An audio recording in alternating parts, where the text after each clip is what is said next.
There we are. There we are. Monday. Is it? Oh, wow. I didn't even think Monday. Monday. Monday. We can sing that. Monday. Monday, bloody Monday. No, that's Sunday, my friend. Oh, so, can it be Monday too? Can you not spoil it for me? It's Monday. Overthinking. We're gonna like think about every song that begins with Monday. There's a Beatles song that has a Monday in it. I'm not gonna think. I'm just gonna Google it. Okay, we are going to be discussing the interesting topic, as far as I'm concerned, of overthinking things, which is one of the things I spend a lot of my time coaching other people on, and we're going to do that for the hour on A Wonderful Chaos now.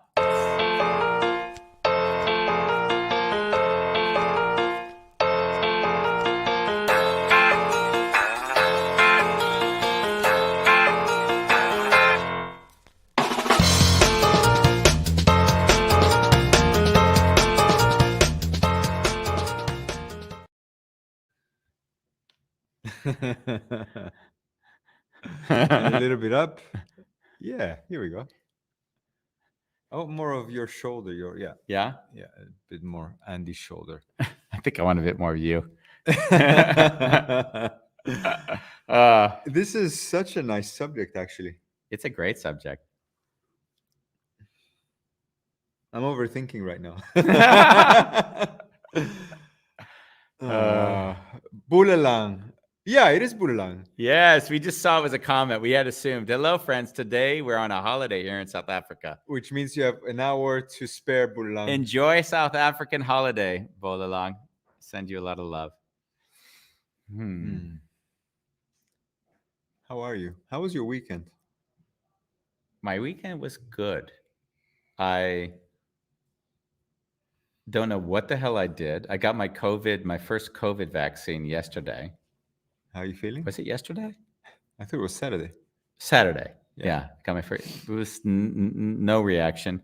I also got really drunk right afterwards. So I'm not sure I know if I had a reaction anyways, but. You got drunk with Ronnie? Yeah. We went to a magical place. Now my favorite restaurant in Amsterdam. You did that on Saturday? I did on Saturday night, yeah. You had a second date night with her? A second date night, yeah, right. Yeah. But we stumbled into a Japanese restaurant, which I didn't know existed, which took me back to Japan, run by Japanese people with the feeling like I stepped in the door and I'm like, wow, this place is Japan. And it wasn't nice. It wasn't done properly in terms of what one would say is a standard of a nice restaurant. It just had every feeling of being in Japan again. What's it called? I have no idea. Where is it? Next to the Rai. But there's a few Japanese places next to the Rai, so do be careful if you're searching for one. No. Yeah. And yeah, it was a good night. And I caught up, as you can see, on all the graphic images for the shows. I've been very lazy, and I caught up on all that work. So that really was really proud good. of you. Thank you. Nice. This topic, overthinking things, this is a biggie because I know when I'm working with people, they almost always know what they want to do before we speak, but they don't feel confident to have made the decision.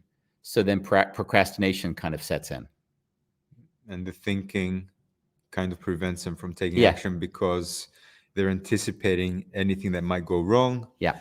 And because they don't have solutions for that, they don't do it. Exactly. And it in a way, I see in my experience, it's often fallen back on control, because when someone makes a decision, then there's so many things that they can't control that they begin overthinking how to manage the things that happen as a consequence.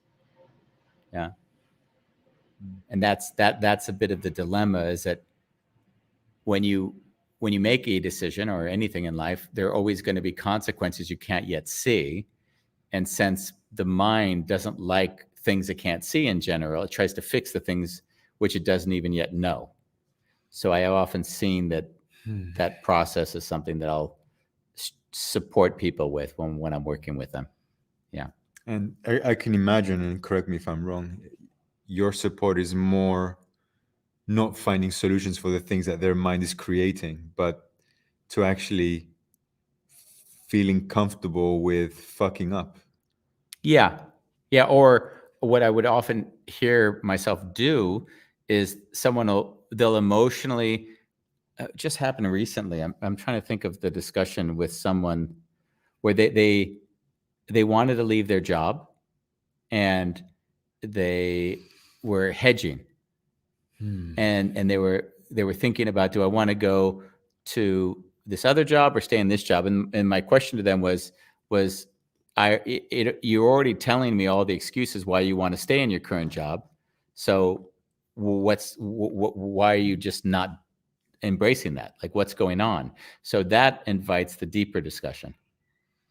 Like, what's going on? And then that usually is where there's a big, usually a heart awakening, because that's, we don't make a decision because there's an emotional obstruction. So once we understand the emotion, we understand why we are not making decisions. Did they stay in their job? They stayed in their job, yeah. I was realizing I wanted to stay more vague around telling the story because I didn't want to get into detail around. But yeah, you didn't name them, so it's very vague. And we have Patrick Legaly, who I went to grade school with. He says, I need help with that. Help, please. Yeah. How much are your hourly services? Exactly. Yeah, I think that the thing you'll see me do sometimes is that there's that game which gives you a feeling so you can know what the better decision is. And that's, you say heads, you do what you want to do, A or B. And you flip the coin, and then it lands, heads or tails. Yeah. And then as soon as it lands, you ask the person, okay, is it A or B? And then they give the answer. You say, how do you feel now? And either they'll say relieved or anxious. And then you'll know, because that initial emotional impression of how they feel when the coin is flipped gives them a view into their own subconscious. What are the things they're not, embracing in their decision? Yeah. I'm trying to feel into this game because, in a way, let's say heads is I take the risk. Yeah. And it goes tails, and you see me feeling relieved. I mean, that can also mean that I'm in a place of avoiding. True. So the coin kind of saves me. Yeah, interesting. Yeah, I can imagine that would be true. I'm trying to think about, it never ends there. The question would be, what, as you feel the relief, what makes you relieved? And they say, well, I never really wanted to do it to begin with. So that could be the answer that would then point you as to, just because it's hard doesn't mean you should have done it. And maybe you didn't want to do it, and your reasons for doing it weren't legit. They weren't grounded. Who knows? But you're right. It can be used as a escape. Yeah. I remember when I started my photography business and it was going really bad. And someone on LinkedIn they had like a chain of stores. They needed a regional manager, and I was qualified for it. And they called me. We're like, yeah, we want to interview you. Yeah. And, I was running out of money, and this would be a job that would pretty much compensate me really well. Yeah. And I saw inside me, I am saved. And then I felt this discomfort, like, oh wow, you've for the last 8 months you've held this tension, and all of a sudden you're saved, but you'll never know how far you can take it if you say yes to this job. So I messaged them back and I said, I need to decline this because I'm busy with another project, and I'd love to have worked with you, but it's not the right time. And then I met you. By the way, that was your coin flip. That was the coin flip. You flipped the coin. They said, yes, you can have the job. And then you got to feel what it felt like having that. And you said, this doesn't feel good. Yeah. So that was your coin flip. That was my coin flip. Nice. Fascinating. Yeah. Yeah, I think I see. Did something come up for you? Or? Well, what we're talking about is life brings us an opportunity. Yeah. And instead of just seeing it for what it is, the mind kind of sabotages based on our past experiences. Yeah. and it gives a narrative. I'm going to be homeless if I do this, or this is going to happen. Or, like, and the mind is never going to be in our favor. It's always going to be in like this doomsday mode. Yeah. Yeah. Like, what's the worst thing that could go wrong, right? Not everyone's mind works that way, by the way. It might be hard for you to imagine Yeah, that. no, it's But yes, it's like, oh my God, in the worst scenario, you know? well, if I think about also a few friends of ours that are a little bit stuck in their life with opportunities, it's because Yeah. they have an image of that they're holding themselves to, Yes. successful entrepreneur, and all of a sudden, if they take a risk and they don't uh, like anticipate anything that can go wrong, it's their identity that's at stake. Yeah. Yeah. They're saving their ego by not taking the risk. Yeah. Yeah. Nice.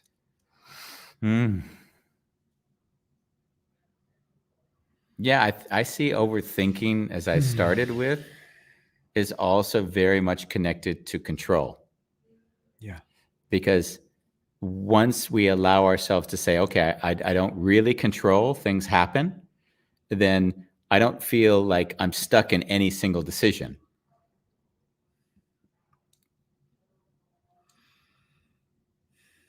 There's more fluidity. As the house in Spain has to come up, as it comes up on each show. When I made that decision, I don't have a book for that one yet. Yeah, exactly. But when the house decision was made, Yeah. it was done from this, I don't know, it just feels right, and I'll figure it out. Yeah. And at the same time, what I had to tell myself, and I still say it could all go to shit. And you need to be at peace with that. And that's okay.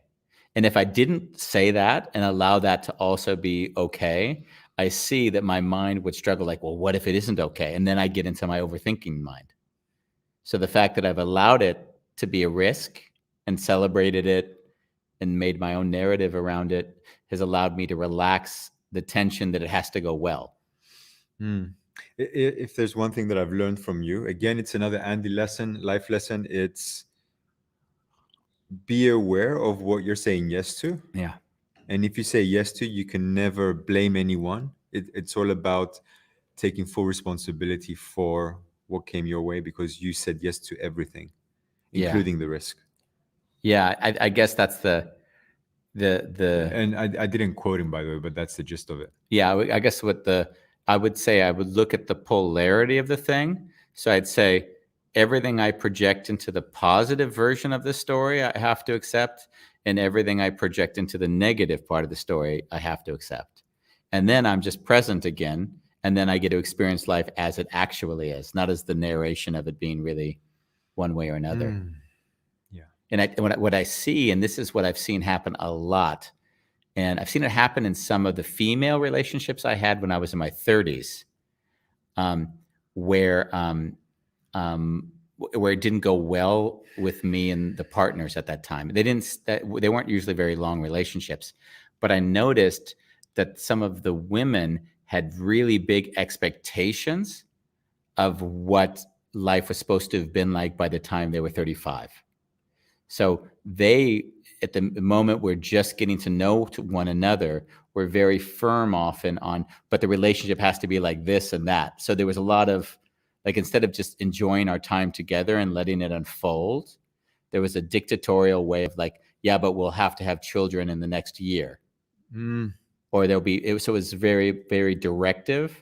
And they were often thinking, is this going to work out? Is this going to work out? How is this going to be? And I noticed for me, there was it was indicative of what I saw the future of the relationship being. So I thought, wow, like, if we can't just be together and enjoy each other's company now, how is it going to be a year or two when we have children? Because now we're just going to be overthinking, where's the kid going to go to school? And then we're going to be overthinking. There's always going to be the next thing. Yeah, there's always going to be another thing that has to be overcome. And never being present with. Just being. Yeah. Yeah. So by them behaving in that way, already told you there's no future in this. At least it wouldn't work for you. Not at that moment, no. Yeah. No. And I noticed that when there's a lot of overthinking, and overthinking, let's also acknowledge, there's implied judgment in it, because over is already pointing at the idea that overthinking is a negative. So let's just acknowledge that is what we're also saying here. I noticed that in my case, that's really beautiful, by the way. Yeah. Yeah. In my case, when I go into, let's call it thinking on a subject it's a subject I can't resolve in my mind. Yeah. So The go problem ahead. cannot be resolved in the paradigm that it's being created. Yeah. And what'll happen is, I had it with my dad a lot. So when my dad threw me out of the house and we had 10 years of not speaking, I would think about him daily. There'd be a thought that came in, and then because I couldn't resolve it, it remained a tension in my head. And it just occupies a big piece of your mind, and you kind of can't be fully present with whatever comes your way. Exactly. So how did you create the space in you? Well, I think this is interesting. When we talked on a few other shows, the thing that I saw was that I, in my resentment and my anger towards the individual, lost myself. So what I will often say on the show is I learned how to forgive myself for not seeing him. And what happened through that act is he no longer had that impact on me. I went back to just being clear-headed again. So it's often said, you don't forgive for the other person, you forgive for yourself. You do it for yourself, yeah. Because living with all that weight is just exhausting. So that's the big sort of lesson. And I think what one finds over time is that when you have more of a clear head, you start to see more of, like, if an anger or resentment comes in, you see how quickly you're drawn away from just being present. And you're like, I don't want that anymore. Like, I'm going to love them, but I'm not going to give them space in my head. I'm not going to judge them, because that's also giving them space in my head. I'm just going to say it doesn't work for me, and that's okay. And in that way, that's the way I've found to make peace with the people and the situations, which I haven't been able to, without getting stuck in endless thought. Endless thought. Oh my God, what could I have done differently? What should I do? All of that noise. And we all know that noise when there's situations we can't resolve. Yeah. Yeah. Normally, if I see that I'm being preoccupied with something, besides calling you, by the way, for me, it's always like, oh, what am I holding on to, or what am I trying to get? Especially if it's a business interaction. Okay. There might also be this, I need to get the deal. Yeah. And as soon as I see that, I see, oh, wow, I'm no longer in connection with the person, but more with the outcome. Yeah. And then I'll bring it back to the connection with the person and kind of surrendering to the process. And I really love the space of, I'm there to see if it makes sense, as opposed to I'm there to try to manipulate, or not that you can manipulate, but I'm there to be as genuine as I can and stay in connection. And if it works, it works. And if not, then it really wasn't meant to be. Yeah. But it doesn't mean that I don't do my best to get the job. Yeah. It just means that there's more surrender. Like there's an undercurrent of surrender, and it's clean. Yeah.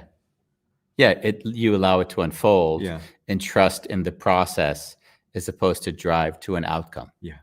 And I think it's hard because we'll say these words, and it's a bit a lingo, because we'll use those words, and I see 20 instances that I refer to in my own life and your life. But for like a listener, it would be the difference between someone saying, how much does it cost for a photo shoot? And you saying, listen, just to make sure, I don't want to give you a number that you can't afford. So can you give me an indication if there is a budget for this? So that would be staying in relationship, especially if you had the intuition that said they're asking because they can't afford it. Yeah. Right. That's an assumption, I know, but let's just say that. So that would be an example of it, just so people who hear us talk these words. Interesting. Bolalang points out something we mentioned earlier, saying both staying and leaving are both taking a risk. It's, I think that comes from insight, but I do believe that when people are in a really bad situation, they actually will stay in that bad situation because they've made comfort with that bad situation. And also, if they're used to that way of being, it's hard for the mind to imagine a better outcome. Yeah. Change is hard, even if it's going to what it might be perceived as a And I'll take it a step further because this relates to me. Okay. Not only are you afraid I was afraid of a better outcome, but what if a better outcome comes and I lose it? Uh-huh. So it's even scared of being successful. Yeah. Yeah. And you'll see people, of course, sabotage themselves. Yeah. Because they are scared that they'll be successful, right? Overthinking. I mean, if we overthought, this show would not come to be. No. I mean, the beauty of this is we never really. It's really effortless to make the show. There's no script. I was thinking today, wouldn't it be funny if Andy would tell me prepare for the show, go and research on overthinking? We have 2 shows coming up where people made films. Yeah. And I was thinking, I was going to say to you, maybe we should watch those films before we put these people on, just so we actually know what they made, right? You just watch it and tell me. That's what I have Ronnie read books and tell me what you learned from them. Watching films in general, my eyes can't handle it anymore. Oh, yeah? Yeah, like today I noticed I'm looking a little bit more down because my eyes hurt from looking at the screen at home. So if I have to work and then for entertainment also watch a movie, it's not always easy for me. Yeah. You have your glasses for that as well, right? Yeah. Yeah. But then I'm wearing these blue. And everyone thinks you're Bono. Yeah. Which is not a problem. No. What are you overthinking right now? Bulalang, JC, Magdalena, Patrick? I'd be wondering if you listeners would share the things that you've been overthinking at the moment. I have this woman that's visiting me right now. Mm-hmm. And it's been really beautiful to see that I'm present with her, as opposed to, like, I know what I want and the direction I could take it to, and there's nothing in me that holds back out of fear. And I remember, but when you say that, right? Let me slow it down. I know the direction I want to take it into. What does that mean? I allow myself to dream. Oh, okay. Yeah. And in the past, I wouldn't even dare to dream because it's too good to be true. So there was all that shit that would prevent me from even allowing the dream to unfold. Oh, wow. And now it's just a pleasure of being with this other individual and just spending time together. And I saw her in that space, and she can correct me if I'm wrong, because I know she's watching also, that she allows herself to unfold and show her humanity in it. And the other beauty thing was, because I'm not overthinking about how it should be, there's a complete love of where she is, and she doesn't need to be anything more or less.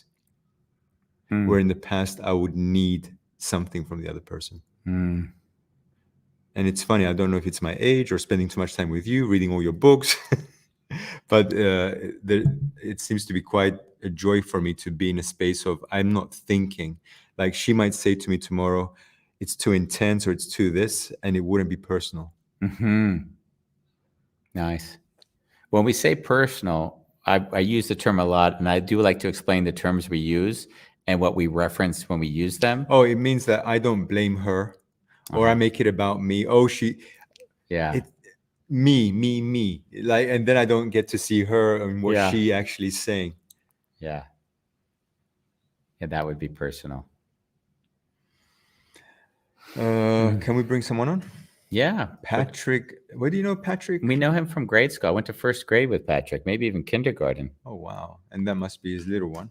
I'm overthinking my financial situation right now, not able to work right now, taking care of family. Yeah. Yeah, that preoccupation has a massive portion of the people on the planet today are preoccupied and thinking about how they're going to afford rent, food, car, house next month. Yeah. Patrick, I know this all too well. Like if you rewind 3 months ago, you'll see that I was even crying on the shows because I just didn't know if I would have enough money to buy food at the supermarket. And it got so bad. It got so bad that anything that I was trying to achieve while being in that state of stress and high tension and survival was coming from fear. And I just saw that my heart was beating fast, my chest was contracting, I couldn't breathe. I was really on an edge. And it came to the point where the overthinking took me to a place of, wow, maybe I should end my life. And a part of me couldn't find a space of, wow, I can actually ask for help here and be vulnerable in that way. Like ending my life would have been like the way out. Yeah. And then what I saw, because I was at the mercy of my mind, I picked up my phone and I couldn't find anyone on my phone that I would feel comfortable talking to. I mean, even Andy, if I talk to him, he's just going to put money on my account. So I didn't even want to talk to him.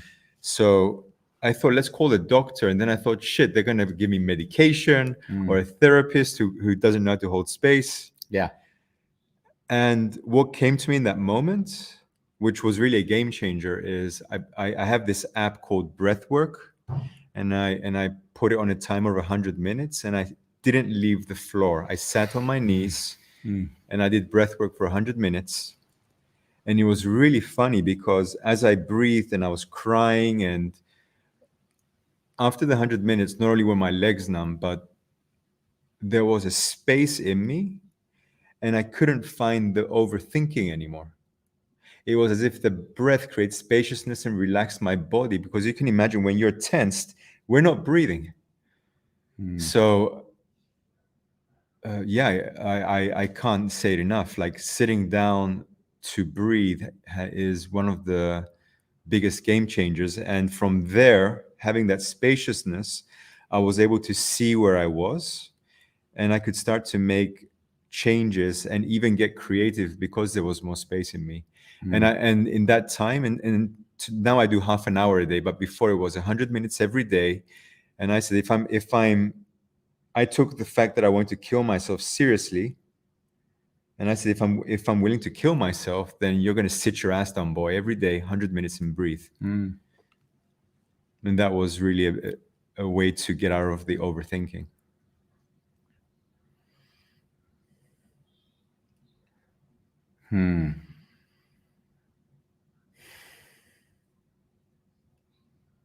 Yeah, it's true though, right? Overthinking, we're not breathing anymore. Yeah. We lose connection with our bodies. Yeah, I noticed that when you were talking, I see that when I go into the overthinking, then it's a very shallow breaths and very high. Like I don't breathe into my belly. It's like I'm holding and contracting, like I'm holding on for life in my breath. Yeah. And Patrick, the app is from a guy called Max Strom. Breathwork, if you just type this in as keywords, it's 40 euros. Out of all the breath apps I've tried, this guy is amazing. Really nice voice. He really guides it well. And specifically the 4-7-8 breath. Yeah. Beautiful. It's interesting because you took a step there, which we hadn't taken yet, which we were discussing the what it was to overthink or to be full of thought, right? Yeah.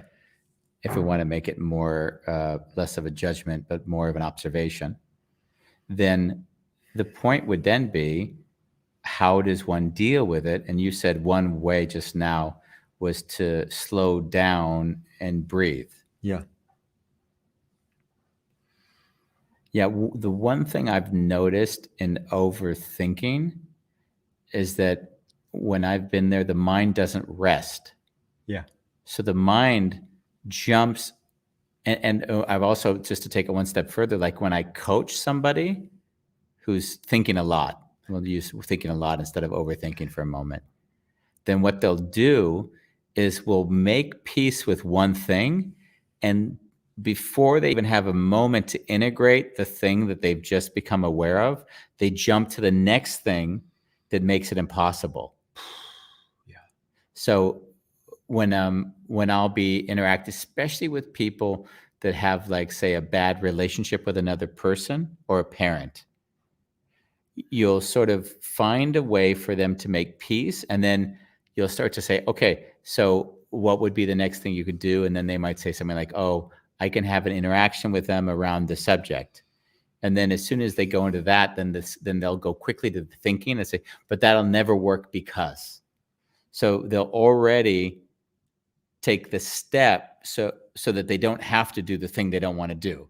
So they'll already imagine the outcome, and then because they've imagined the outcome, they've now taken themselves off of having any responsibility. And they go into this loop. And they go into the loop again. What's that loop that we used to talk about?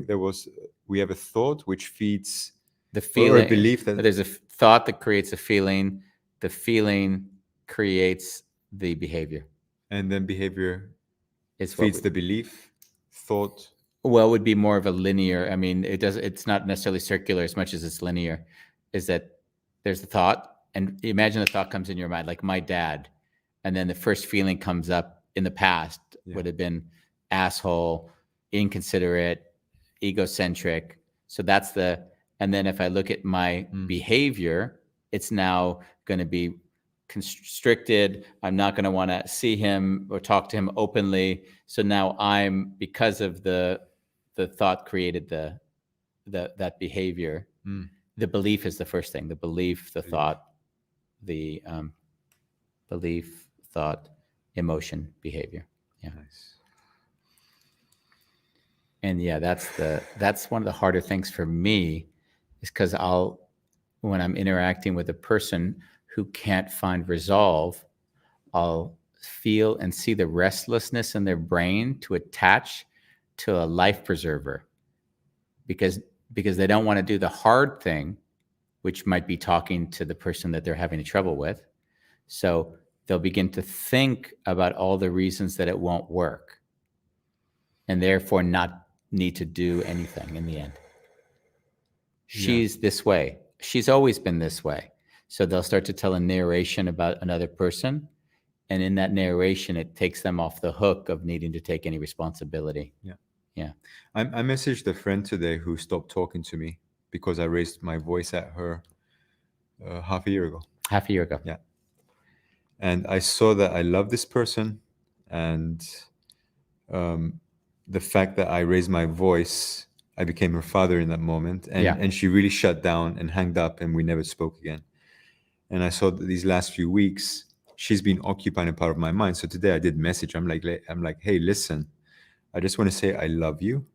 Whatever might have happened, it happened, and I'm really sorry that it impacted in this way. And I'm wondering if there's any way that you'd be open to reconnect, and what those conditions would look like. And like, as far as I'm concerned, I want you to feel comfortable with being with me, even if it's to have a virtual coffee or tea together. So, and for me, by doing that, I kind of release it from my mind, and I don't have to think about it anymore. Yeah. And if she calls, great, but at least I don't have to feel stuck in myself. Oh, take the action, but she might say no, or she might blame me again, or whatever.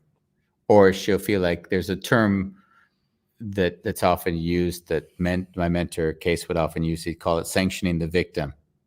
So, and a victim is a strong word, but I use it just so we can point it. So, is if someone has the feeling that they have been attacked, then going back to them and asking them for forgiveness is only re-traumatizing them.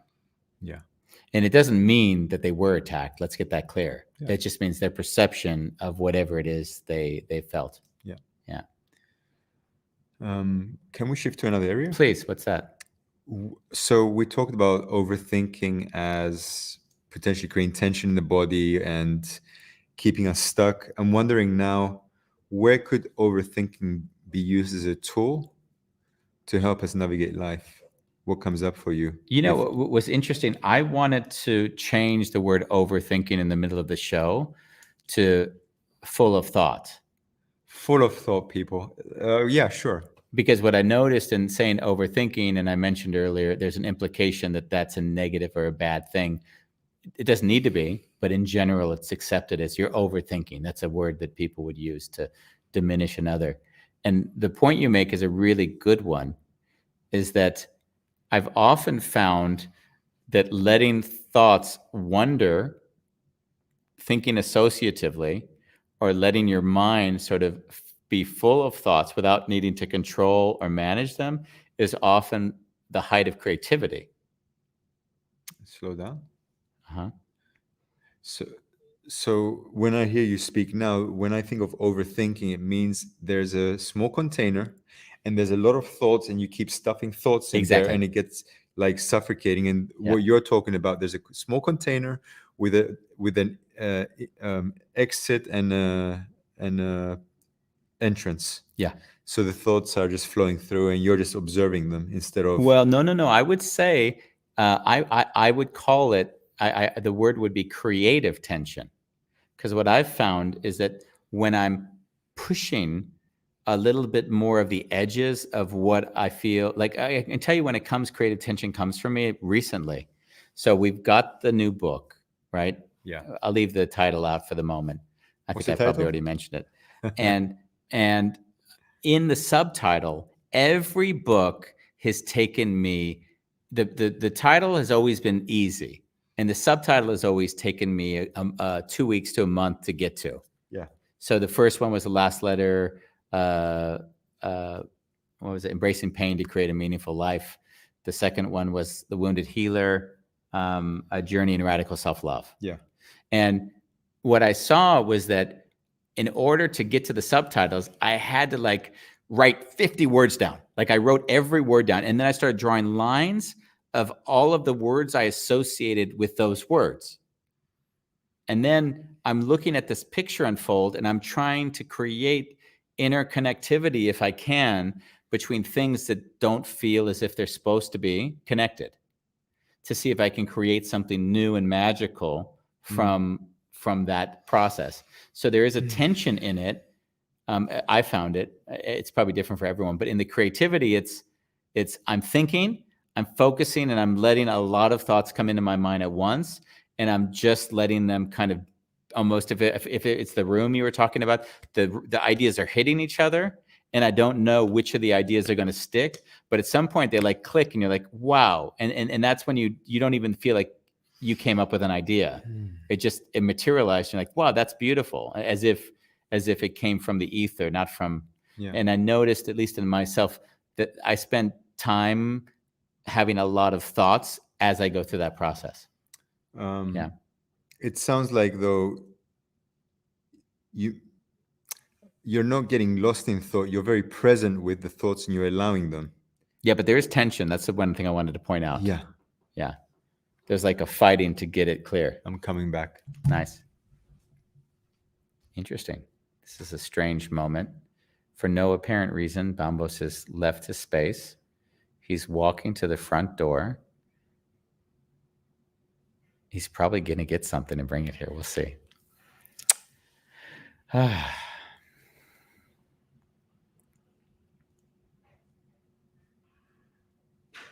He's now jogging back. I feel like I'm a sports commentator. Oh, funny. You went just to get the books. So, Patrick Legaly. Legaly. This is the first one. This is the first one. The Last Letter. Buy the book for this one. The Last Letter is the first book. Yeah. This one, get the audiobook. Andy reads it, and you can feel the emotion as he reads it. Yeah, it was quite emotional to read it, actually. Yeah. Look at there. There's Sweet Andy. There's a picture of Sweet Andy right there. That was Andy while he was just a little tyke. Put it away. So the reason I did that also is because, like, we should have these books here, and I realized I need to remember, and I didn't want to hold it in my head. Thank you. Yeah. So the compression of creativity I found is often done with a lot of thought. That's from me, and everyone's going to be different. I got a sweet message sent to me from our what do you call it? Our guru of creativity, Bobby Deutsch. Yeah. His last show he sent was creativity, creativity, creativity.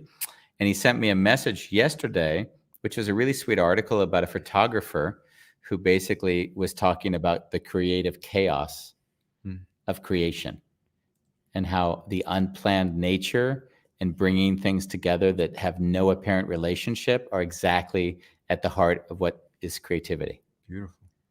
And I thought that was really sweet. So,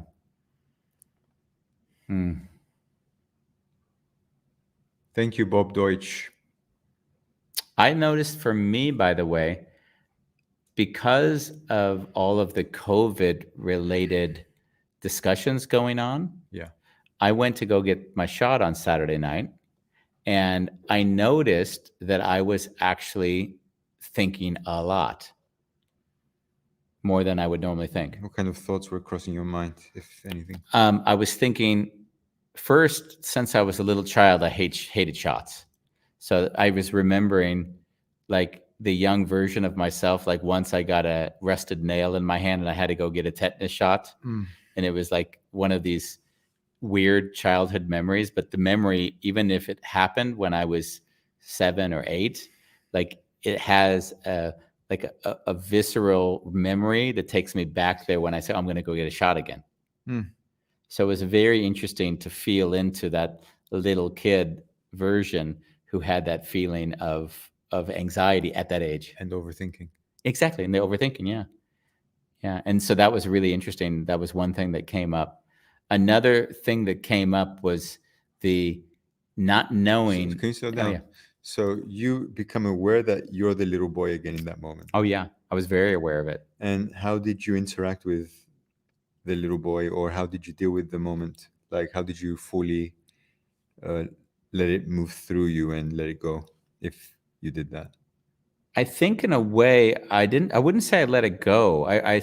What I felt was I surrendered, and I kept hearing myself say, it's okay, it'll be fine. It'll be fine. I kept hearing myself feeling okay, making myself feel okay in that experience. Yeah. Nice. And then? And then the other overthinking, we'll call it overthinking, was the narration that I've heard so much was, of course, I've heard of all the symptoms, also people who have had the vaccine. Yeah. So then I'm thinking to myself, oh my God, so I'm going to get the vaccine. Oh, what happens the next day or the next 2 days? So I could see myself getting into thought of, oh, I might have a temperature tonight, or I might have not feel well, or like I could hear that even before the shot happened. Yeah. So you're already living that experience anyway. Yeah, exactly. And I started to laugh at it because I was like, the likelihood that it goes that way is going to be higher as soon as I start having that narrative in my head to begin with, of course. Yeah. So I saw that happening as well. And then you thought, let me go get drunk. And then, of course, after it happened, I noticed that I had the relief of, oh, that just happened, and a little bit of a celebratory feeling, like, oh, this is a time to celebrate. I didn't see you making like a profile picture, I'm vaccinated. Yeah, of course. I didn't want to enter the realm of one side or another. I think the hardest thing about this period on the planet is that you're either inconsiderate or an asshole. Like you're like everyone or a sheep. Yeah, that's what. And what I also see on social media is there's no nuance. Everything is so black and white that you're attacked very quickly without any considerations for whatever your concerns might be. Like friendship goes out the window. Yeah. And I noticed that I could talk to anyone on the subject and feel very comfortable with it, as far as but what I don't want to do is add to a political discourse that really isn't a discourse. It's just people fighting over an identity at the end. Yeah. And so, yeah, I didn't. Well, it's kind of personal because people that get vaccinated also have a belief of the people that are not being vaccinated, that they are responsible for COVID still being around. Yes. And the people that are not being vaccinated, they have a belief that the people that are getting vaccinated are just being sheep to the system. Yeah, exactly. And there's a plot, and there's a lot more going on that we don't see. Exactly. Yeah. And this is an experiment, and basically it's unproven. So, I don't want to be part of the experiment. So just to say, if Andy starts behaving weird in the next 10 days, Bulalang Andy says, Bambos, I buy my books by buying a set of a copy of Kindle and an audio one. Thank you, Bravo. Bolalang. I sent Bolalang the draft of the new book yesterday, or this morning. I think maybe it was this morning. Nice. Yeah. I'm looking forward to hearing what you have to say, Bolalang. If you don't like it, don't write it on the on the Facebook page, please. Just send me a DM. He's going to start putting quotes up. Yeah, no quotes until the book is out, Bolalang. Yeah. He'll be quoting the whole book like he did the last letter in the Wounded Healer. Yeah. And Magdalena says, full of thoughts until exception. I wonder what that means. Do you? Yeah, no, it was your analogy of overthinking with allowing yourself to be full of thoughts. Yeah. But until exception, I don't understand that part. Magdalena, if you can. Yeah, please write a little bit more so we understand what that means. And I want to bring your comment up because it's rare that you put a comment up. Yeah, you're normally only saying just listening. Thank you for commenting. I would like to go back to your current relationship, if I may. Yeah. Can I judge you for a moment? Yeah. I wouldn't even call it a judgment, to be honest with you, but I just start that way anyways. In the past, I've noticed that when you've had relationships or connections, there'd often be moments when there'd be a behavior in another individual, and then that behavior would be something that you would connect to and often say, well, I just don't see this working because. Yeah. Do you see any moments when you're with this individual where there's even an inkling of a direction of something that might come up where you say, no, I'm not going to let that idea take over and I'm going to let it unfold? Do you see that? Yeah, definitely. Oh, wow. And I shared it with her also, like things came up for her. And I'm like, oh, wow. In the past, I would have said, oh, this is not going to work out because so I immediately move away from connection. And I actually told her, I love every part of you. And whether it's solved or not solved, there's nothing to solve. It's just about the beauty of it is you sharing it with me and not needing to be more or less than that. Yeah. And I saw when I shared that with her, there was more breath in her. Yeah. Yeah, that's beautiful. Yeah, definitely. Yeah, guys, I was an asshole in the past. No, you were not. No, but I did want to point it out because that was one of those areas where I would see that the unfolding would have been pushed because you would have said maybe phrasing like. It's a thing that I've learned from my last relationship. If I don't love the individual for who they are, the whole package, and I need them to be different, I shouldn't be with them. Yeah. That's so clear in me that there's no. So it's actually saying yes to everything, and surrender, like you said with the house in Spain, just surrendering to whatever outcome might be. Yeah. I remember I met a woman many, many years ago. Before Ronnie? Before Ronnie. So more than 10 years ago, folks. Yeah, exactly. Wasn't last week, no. And we knew each other like from telephone calls and maybe one meeting. And I liked this person. And they lived in another country. What did you like? How did you like them? I liked them because... I mean, romantically? Oh, yeah, romantically. Yeah, okay. I liked them romantically. But I also liked them because there was a big hole in myself, and I needed them to fill that hole. And they needed me to fill that hole. Codependency. Totally.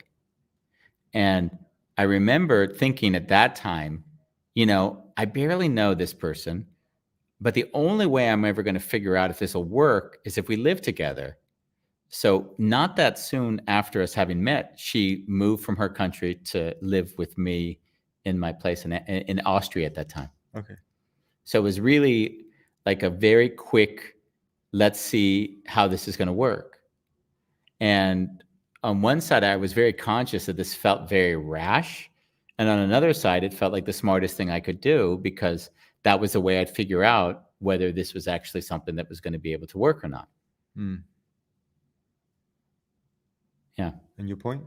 I have no idea. That certainly wasn't overthinking things at that moment, for sure not. Nice. It goes a little bit back to the Spanish discussion we had a moment ago, is that I basically said, the desire I have is to see if it's going to work. Societally, I might have people judge me and say, what the hell are you doing? You've known this person for less than a month and they're moving in with you. But on the other side, I would never have known if it would or wouldn't work unless I had the opportunity for us to spend real time together. Or being patient and allowing the distance to also allow it to unfold could also have deepened your connection with her. I mean, if you rush into things, also sometimes it's like, boof. Yeah, it could have been. It wasn't that way. What inevitably happened in our instant was that I grew to not need her anymore. Oh yeah, because the reason why you went in is because you needed her. I needed her. Okay.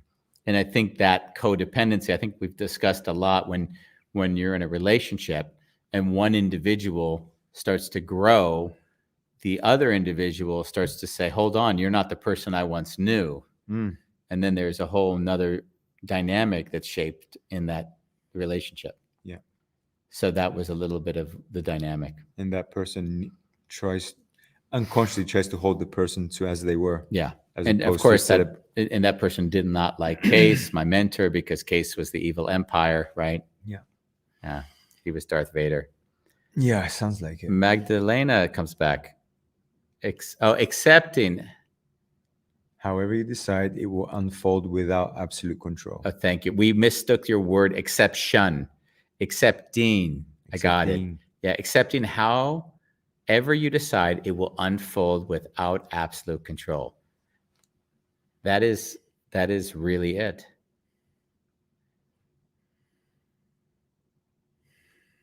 Yeah, and that would be the surrender that leads to less thinking. Because I think what we could also say, in my experience, the more thinking I am, the less present I am. Yeah.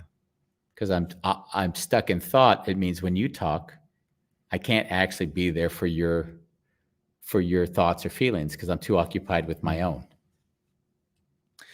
Yeah. I'll do a thing and people tell me like, oh, am I stressing you out? But I'll take really deep breaths. I'm like, yeah, I'll do it all the time. Yeah, I did that with Case. It used to drive him crazy. And the reason I'll do it anyway is not to do with the individual, but more I'll notice that there's a lot of thoughts coming at me. Yeah. And the breath kind of brings me back. Yeah. And sometimes when we have these shows and I'm like, oh, I'm not really talking a lot. And I see my mind, I should say something. Find something to say, find something interesting to ask. And like, and then I come back and then I don't need to perform. Yeah. Yeah. Oh. Hello. You're not performing well now, Bambos. You pulled out our headset. Thank you, Magda. We're always happy to improve on your English. If you guys no longer hear us, let me know. Yeah, no, I think we're okay. Such a bad place for a wire, Mr. Shalev. So we have 6 minutes.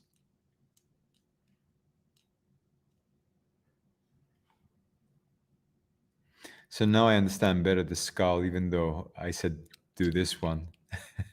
Why? What do you associate? Just the skull contains the brain. Oh. It's such a powerful machine, and yet it's for reference to the people who are listening to this, Bambos is referring to our green screen today. We have a skull. We do have this skull. We do have this on the audio version, and we were told by our audio engineer, Cass Midgley, who we all love. Cass said, Andy, do not talk about your green screen because people listening don't know what the hell you're talking about. Beautiful. So, Cass, I'm doing this for you. We have a skull behind us, and now continue. What are you gonna say?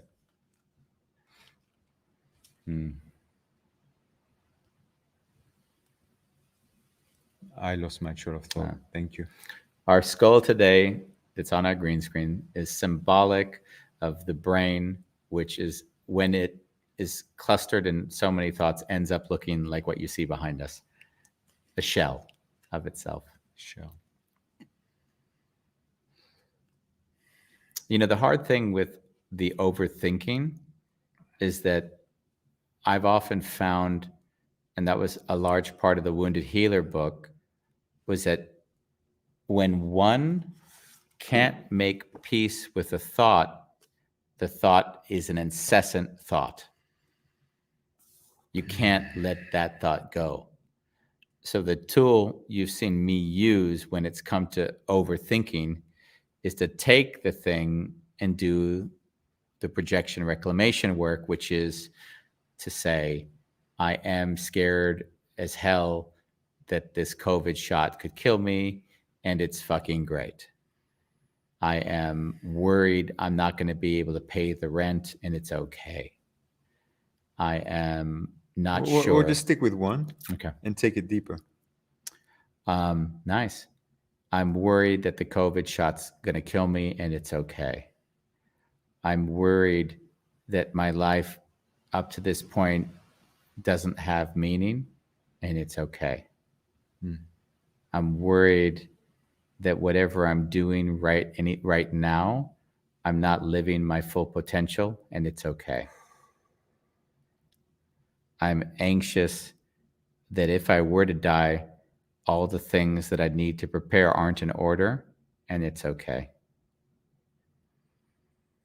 I'm anxious that Ronnie won't know how to do many things that I've done because she's just let me do them, and it's okay.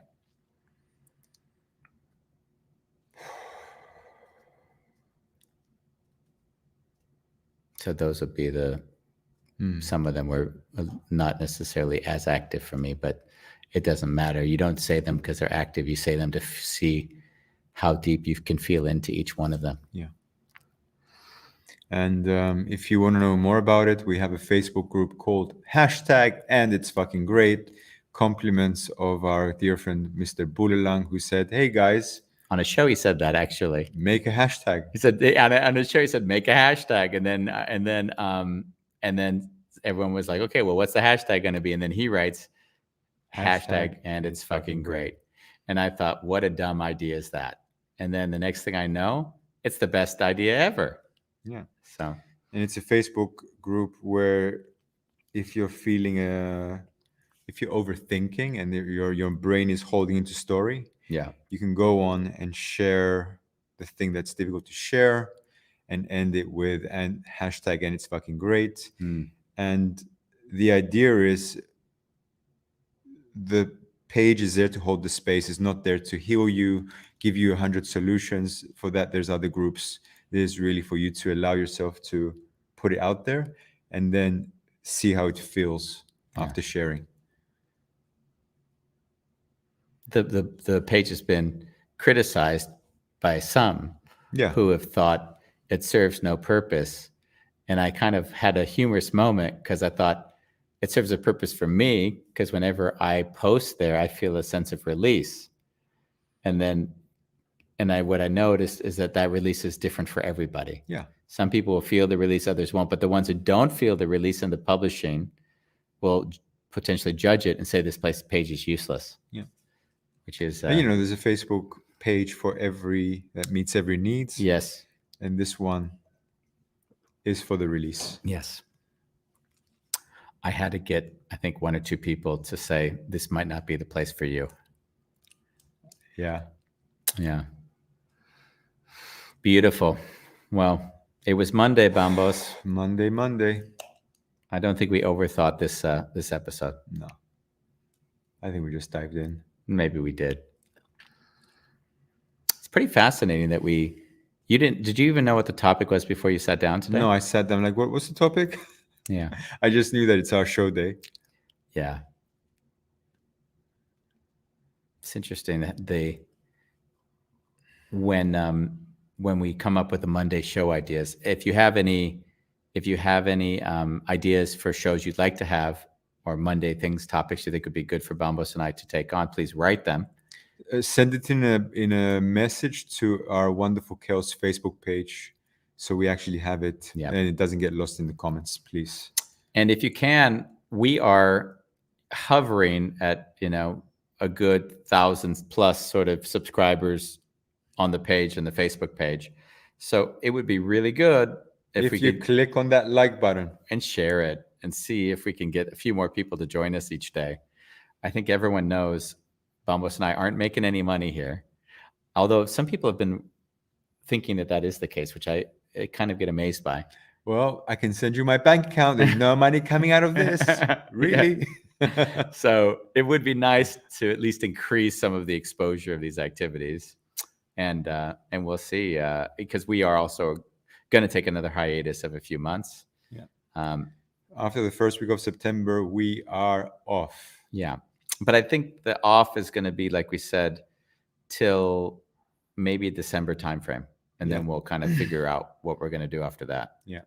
And I think that we may discuss between the two of us only doing shows with the two of us with no guests for a few weeks, just to try that out. A Monday show with just you and I, which would be nice. Happy Mondays. Yeah.